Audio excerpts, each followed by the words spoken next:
दोस्तों जय हिंद। स्वागत है आपका ज्ञान की विपाशा चैनल पर। अगर आपने अभी तक चैनल को सब्सक्राइब नहीं किया तो चैनल को कर लें सब्सक्राइब और बेल आइकन को प्रेस करें ताकि चैनल से संबंधित सभी तरह की अपडेट्स आपको मिलती रहे। दोस्तों आज के इस ऑडियो आर्टिकल कार्यक्रम में हम प्रमुख वैज्ञानिक आविष्कारों के बारे में तथा उन आविष्कारों के आविष्कारकों के बारे में जानेंगे। तो आइए अपने ऑडियो आर्टिकल कार्यक्रम की शुरुआत करते हैं और आगे बढ़ते हैं। दोस्तों पहला है थर्मामीटर का आविष्कार किसने किया। दोस्तों अगर बात करें वाटर थर्मामीटर की यानी रूडिमेंट्री वाटर थर्मामीटर का आविष्कार तो गैलीलियो गैलीली ने किया था, लेकिन मरकरी यानी पारा थर्मामीटर का आविष्कार 1774 में गैब्रियल फ़ारेनहाइट ने किया है। पूरा नाम है डेनियल गैब्रियल फ़ारेनहाइट।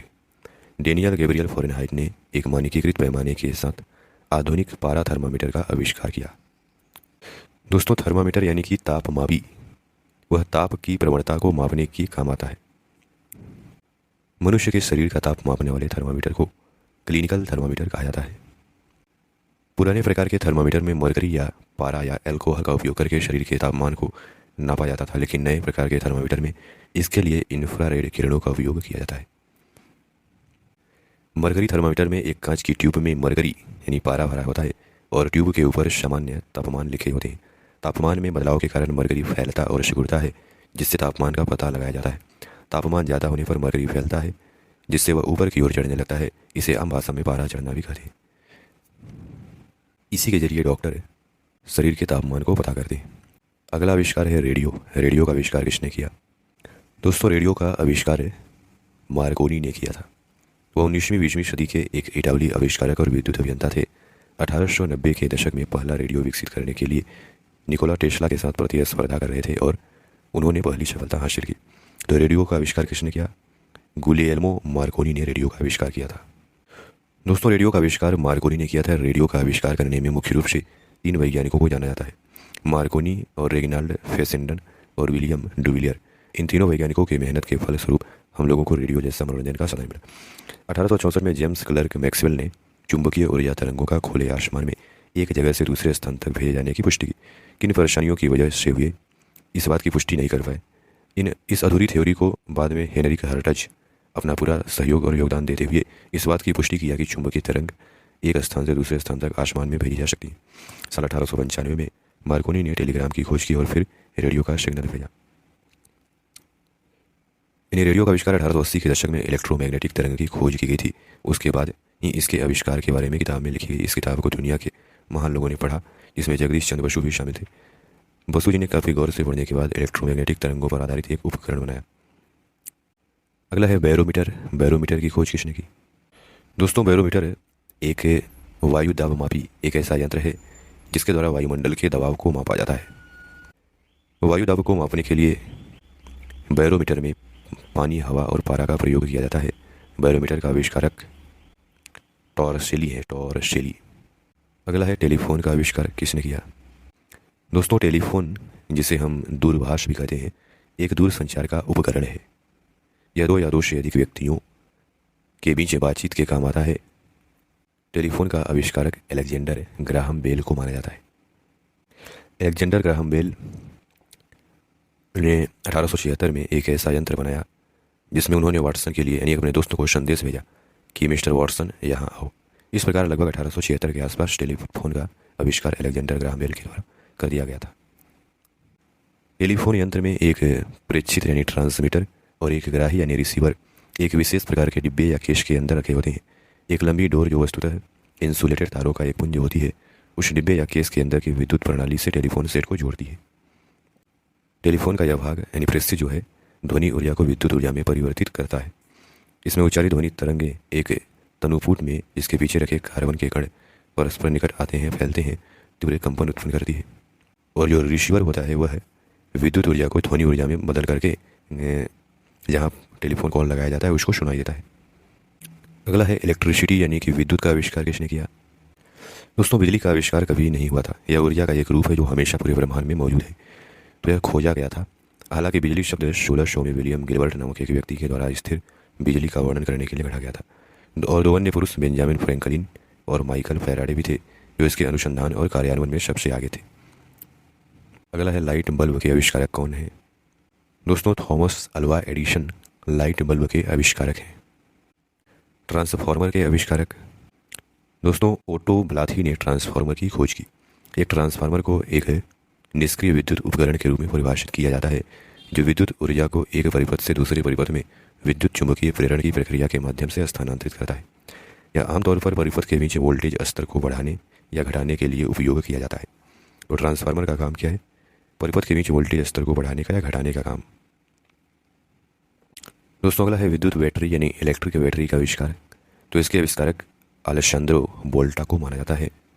इन्होंने अपने एक मित्र और साथी वैज्ञानिक के साथ, इन लोगों का मानना था कि विद्युत घटनाएं दो अलग अलग धातुओं के कारण होती हैं जो एक नम मध्यस्थ के द्वारा एक साथ जुड़ती हैं। उन्होंने प्रयोगों के माध्यम से इस परिकल्पना को सत्यापित किया और 1791 में परिणामों को प्रकाशित किया। 1800 में वोल्टा ने पहली बार सच्ची बैटरी का आविष्कार किया जो भौतिक रूप से रासायनिक प्रतिक्रिया के माध्यम से एक चार्ज को संग्रहित और जारी करती है, जिसे वोल्टाइक पाइल के रूप में जाना जाता है। वोल्टाइक पाइल में तांबा और जस्ता डिस्क के जोड़े होते हैं जो एक दूसरे के ऊपर ढेर होते हैं। रेडियम की खोज किसने की?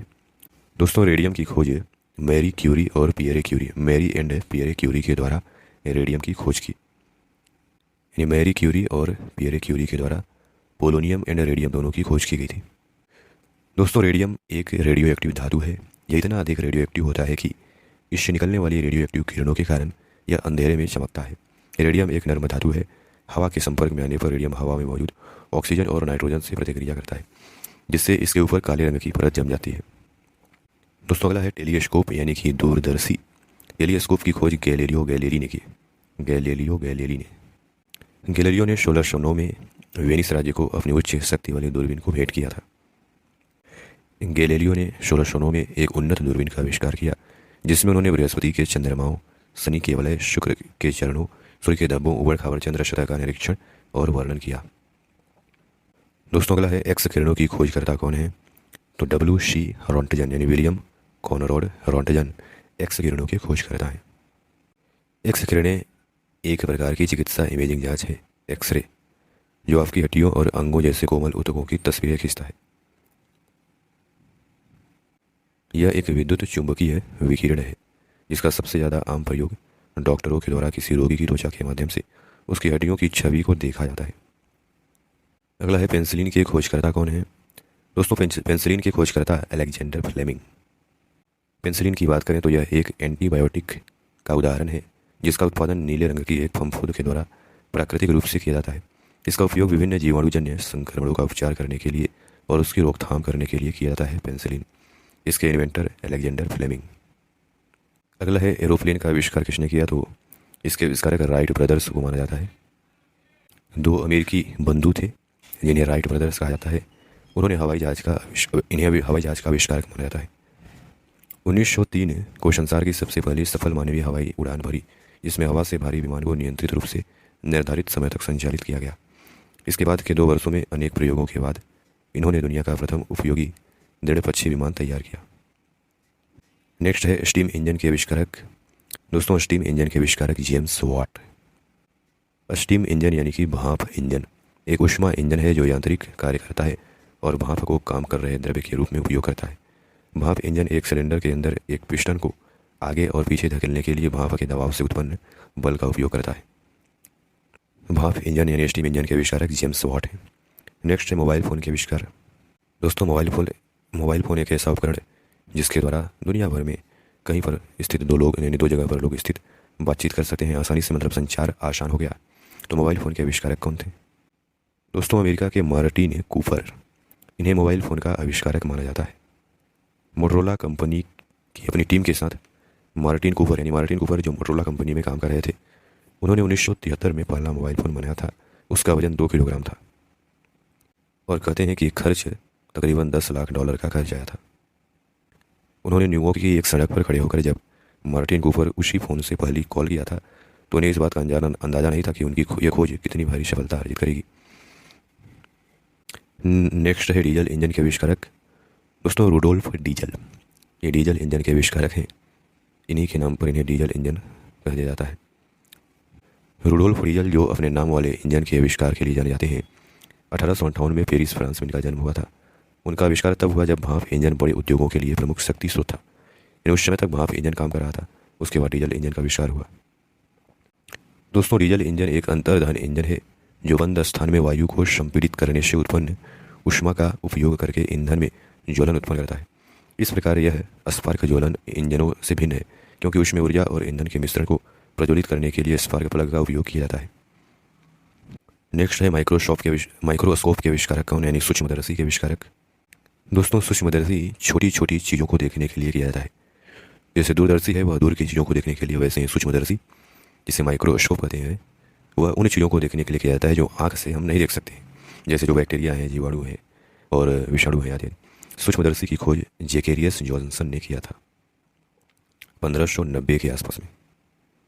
दोस्तों अगला है एलोपैथी चिकित्सा पद्धति का जनक किसे माना जाता है, तो हिपोक्रेट्स जो हैं वो प्राचीन यूनान के एक प्रमुख विद्वान थे। ये यूनान के पाश्चात्य चिकित्सा शास्त्र के जन्मदाता हैं।